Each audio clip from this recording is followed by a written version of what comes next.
All right, now economic turmoil in Sri Lanka deepens. A call for massive protests today across the nation against the worsening crisis that has made this social media platforms like Instagram, Facebook, Twitter and even WhatsApp across Sri Lanka all have been shut after a curfew was imposed until Monday, barring public movement at most places.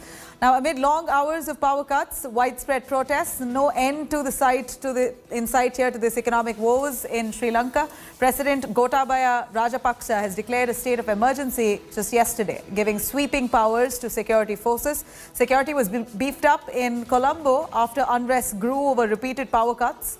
Sri Lankan government has now declared damages worth 39 million rupees there as protests have intensified, leading to vandalism.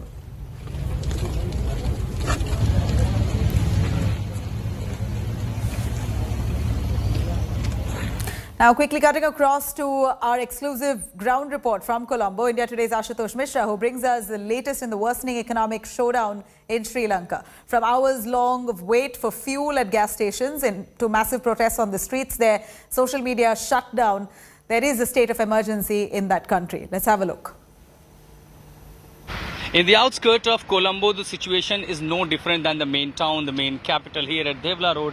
There's a similar picture that you see, and with these images are very common across the island country, Sri Lanka. There you see the length more than 500 meters. Since most of the petrol pumps are shut down, there are no fuel, and people for the gas, they are just hunting around one petrol pump after another. The police, the special task force, you can see here, and they have been waiting for hours, and the moment they get to know that one fuel station has got the supply of gas, there's a sense of panic. The people run pillar to post madly to collect, and that's also leading to the black marketing of fuel as well. The people here in panic since there is 13 to 14 hours. The power crisis, electricity supply disrupted.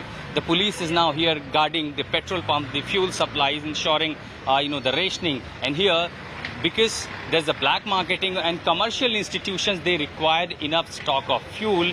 Now these vehicles are coming with these drums, with the canes carrying fuels to run the commercial institutions like hotel, the major offices where they have the generators, and that's required diesel. There, remember, the massive crisis in Sri Lanka is at the moment of the fuel because they are running out of stock and they cannot import because there is no foreign reserve left with the country. And that's here you see the scene of panic situation in outskirts of the Colombo and perhaps all across the Sri Lanka. With this ground report in Colombo, I'm Ashutosh Mishra with Deepens, this for India Today. No emergency, no curfew, no restrictions could stop the people of Colombo, those who have come out here and hit the street in central Colombo VVIP areas. Despite the curfew order, people violated it and coming out with the banner poster. There have been aggressive protests all over Sri Lanka. Some pockets, the government and authorities able to contain it, but here largely the people, they were suddenly they came out. It was difficult even for the authorities and the police to contain it. And the message, what the people have is 74 years of corruption and waste. We have had enough. All are demanding the resignation from the government. So there you see the men, women, youth hitting the street despite the emergency order, despite the curfew order. And now the march has started here in Colombo. This is the people, those who have hit the street, and now they are marching in the capital. That's the protest here. Since the police tried to stop them, most of them, those who have hit the street, are now marching to the main town capital, protesting against Rajapaksa government. These are the protesters here in the capital, Colombo. Now, this is not just one place. At the several other pockets all across the island country, there is the massive protest. So we are seeing the massive protest here in several pockets. They imposed restrictions, and they have a message, of course, in the local Sinhalese language, and with the slogans against the government. Largely, they're demanding the resignation from the Rajapaksa government, accusing the mishandling of the economy, and that led to this massive crisis in this island country. With this ground report at Ground Zero Colombo, with Deepens, I'm Ashutosh Mishra for India Today. Now, as Sri Lanka continues to suffer the worst economic showdown, India Today spoke to Sajith Premadasa, the leader of the opposition in Sri Lanka National Assembly, who slammed Sri Lanka's Rajapaksa and his administration for the mess in this island country. Let's have a listen to what he has to say. Indeed, the Sri Lanka approached, including IMF, including AIIB and other agencies. But what it seems, the debt is too high, and since the foreign reserve has already been ended. Now, what could be the quick solution? Because I remember even during the parliamentary debate, this suggestion were given by the opposition. Where you think the government failed to implement those suggestions, sir? Unfortunately, the government lacks competence.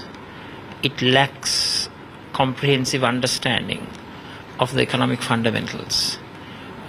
So far, they have not adhered to acceptable economic principles in guiding Sri Lanka's economy. So we have to convince everyone. We have to convince the monetary authorities. The loan, particularly the loan that was taken from China, and that too on the commercial loan with the high interest, that is one of the key trigger points that led to this massive crisis, deepen this massive crisis, sir?